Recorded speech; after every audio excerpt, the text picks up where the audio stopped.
Hi everyone, my name is Helen and this is my blind dog Inka, and we're going to talk to you about fireworks night, which is coming up and probably the most dreaded night in the calendar for most dog owners. Now I've got 6 dogs and I'm very lucky because 5 of them have absolutely no problem with fireworks night at all. And last year, to be honest, which was Inka's first in the UK, Inka really wasn't too bad about it, but she is blind. She does get fearful about loud noises, so I do want to do everything I can do to prepare her for it and hopefully make it even better this year. And unfortunately, obviously, we do get fireworks often going on before the 5th of November and way on, you know, afterwards. So the more we can do to prepare our dogs, the better. And it needs to start really some way in advance of fireworks night for it to be maximally effective. So the first thing I would suggest doing is creating a den. This doesn't need to be a crate or anything. It can just be any sort of safe space within your house that your dog's going to feel nice and secure. Inka has a crate which she is really cozy in. It has all her bed in and some of her favourite toys and a bowl of water. You might want to create a space by the sofa next to the wall, anywhere that your dog feels cozy. And you might want to cover it up with a blanket as well, so it's all dark as well, especially if you haven't got a dark room, because dogs can get a bit spooked because of the lights from the fireworks. Obviously that's not something I have to worry about with Inka because she hasn't got any eyes. But you want to start preparing it in advance and get the dog used to being in there, and by throwing treats in there, having little toys in there. You might want to put some cozy, sort of use some essential oils on the bedding. I'll explain about that in a bit. And run out. But get it all prepared in advance. Now, if your dog is very prone to the bangs, then you might want to consider getting one of these noise desensitization CDs and slowly introduce your dogs to the bangs. It will all depend on how bad your dog is. Now, the next thing I would suggest doing is getting your dog used to some kind of calming games and rewarding them for being calm. Just when they're lying about the house, just reward them. I use a cue word, which is settle, but also using a number of different little canine enrichment toys that will help your dogs do that. So Inka's currently got her little, show you her little lick mat here that she's having, which she really enjoys. We also use Kongs a lot as well. And then we have, she's going to let me show you, Inka, the snuffle mat, which is great. If you've not used one of these, you just pop little treats in there. Inka. And then we've got one of our favourites is a pickpocket forager, which is, I think this one's called the Caterpillar, and it's got these little pockets you can put treats in, and then your dog has a little rummage through, which is really, really good fun. And so they're all really good games. Other things that I like to do is hide treats around the house so the dogs can go and search them out.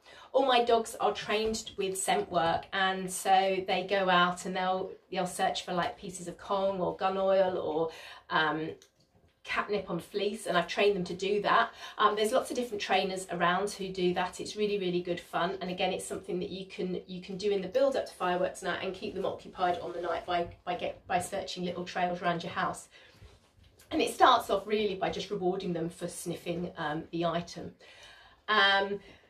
For the enrichment toys like the lick mat, there's loads of different recipes. I'm not going to spend too long going over them, but literally if you go on Facebook or you go on Instagram and look at canine enrichment, there will be loads of recipes. Our favourites are things like peanut butter, it might be yoghurt or mashed banana, which is also very popular, and you can pop them on the lick mats or the Kongs, and you can have them fresh or freeze them. For the snuffle mats and the pickpocket forager, I will use things like, I've made some little treats. I think these were made with peanut butter and banana actually, but also liver fudge. I do little ones like this with sardines, and they're really easy. You can get like one of those silicone cooking mats that you get that's to take the fat away if you're cooking meat. But if you turn it upside down, it makes these brilliant little triangular shaped biscuits, and it makes it really easy to do that. Yes, I know you like those, don't you? You like those. So they're some of my favourite games to play. And the other thing I really like is what's these calm dog games, which are cards. And they've literally got loads of games on them, so you can just pick a card and do the exercise that's on there, and it gives you lots of ideas. And I like these because I'm an A&E doctor, so I finish work at about 2 or 3 in the morning, and I get home and I always have this thing where I always play with my dogs for about 15 minutes before I go to bed. But I'd come back and we were just doing settle games, and it wasn't particularly exciting because I was feeling a bit brain dead sometimes. And so I got the cards, and so now when I get home I shuffle and we pick a card, and sometimes I even let the dogs nose a card, and then we do whatever game's on there, and it's just really fun and exciting. So that's some other ways to do. And then other things I would suggest getting your dog ready for fireworks night is using essential oils. And this really, Inka's how I got into using essential oils with dogs, because I had the most amazing effect on her when she was feeling particularly fearful on one particular occasion. And I was just like, oh wow, this is just amazing. So I'm going to talk about 2 particular oils. These are doTERRA oils. These are Balance and Serenity.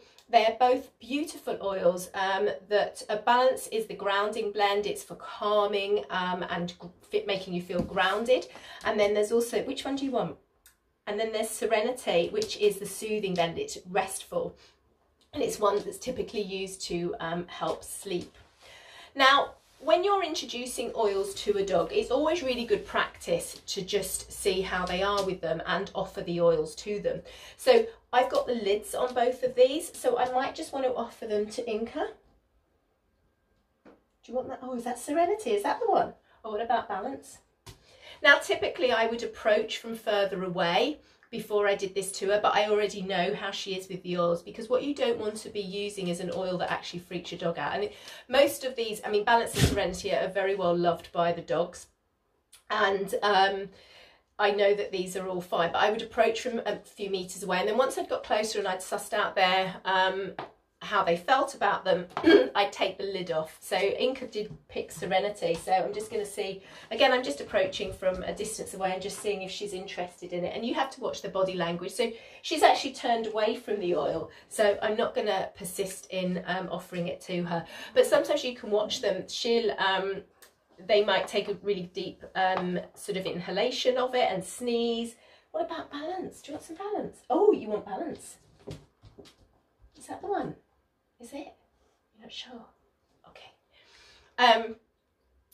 And these are both absolutely brilliant oils. So how are you going to use the oils? So there's a number of ways, and dogs, well, we all do. When we inhale an oil, the small compounds in it go up through our nose to our factory bulb, and blood vessels run alongside the factory bulb and take them directly into the limbic system in our brain, which is where we process emotions. And some of the constituents within these oils are small enough to cross the blood-brain barrier, which means they get directly to where you want them to be. So it has a very, very powerful effect. Now, we can utilise that as well by using a diffuser, and this is an ultrasonic vaporization diffuser because it just has water in it.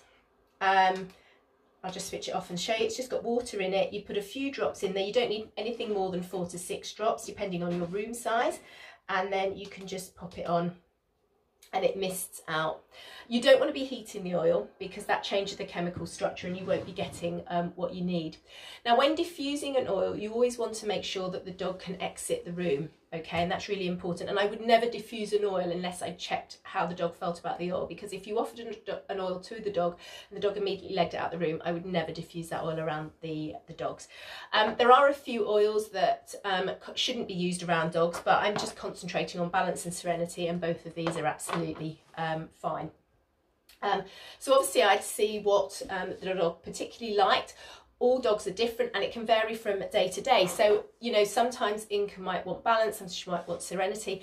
Sometimes we actually have to make the decision for our dogs because we know the fireworks are coming up and so they don't. And so then we have to get everything prepped. So I know that if we're going in a car journey, I have a little blend with Serenity, Balance and Vetiver in that I use for a couple of my dogs who don't like travelling in the car. But if I offered it to them probably before the journey, they wouldn't be interested. But once they're underway, it really benefits them. So the other way in which scent works is by association. So we probably are all familiar with smelling lavender and thinking, oh yeah, soothing, helps you get off to sleep. Serenity actually has lavender in, actually as does balance as well. And there's also smells that evoke a negative response. So you smell vomit, you feel sick. And so we can actually utilise the aroma with dogs in this way, which is why one of the reasons I said is about prepping before fireworks night. So if we start using the oils, say in a diffuser, when everything is calm, the dog is going to get the benefits from the oil, of the calming benefits, but also they are going to associate the aroma of the oil with being calm and settled in the house. So for example, at night I diffuse Serenity for myself, but the dogs are also now very used to Serenity, that Serenity, as well as having that soothing effect on them, Serenity is also associated with bed.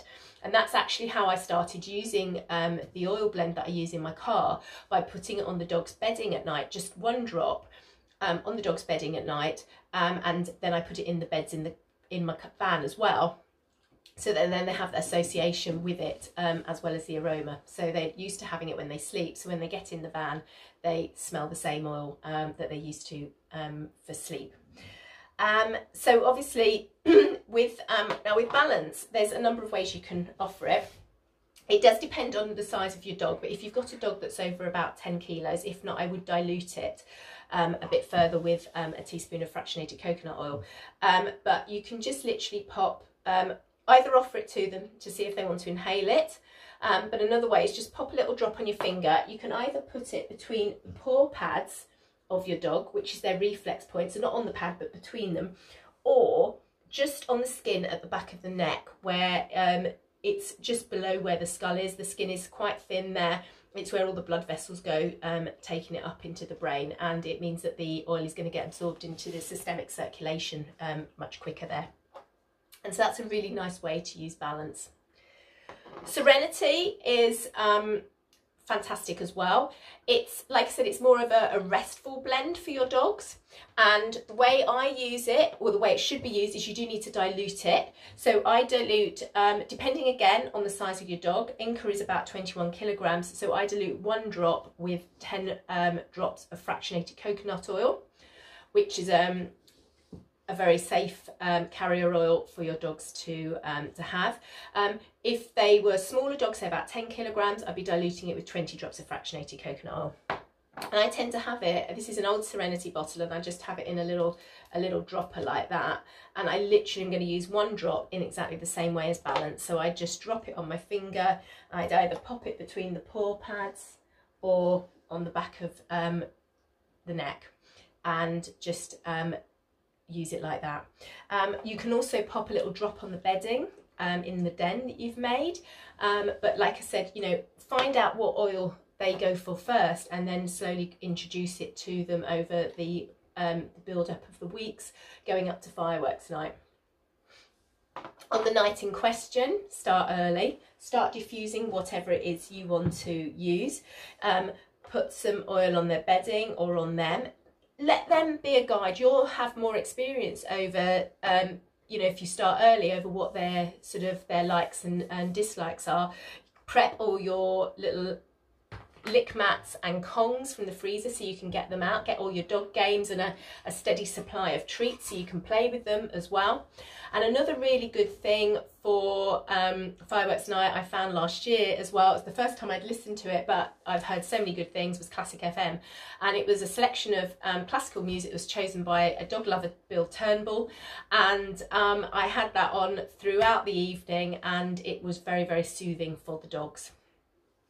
So please get in touch if you would like to know anything. My email address is just at the bottom of the screen. And I hope you very much have a happy and healthy fireworks night. Bye.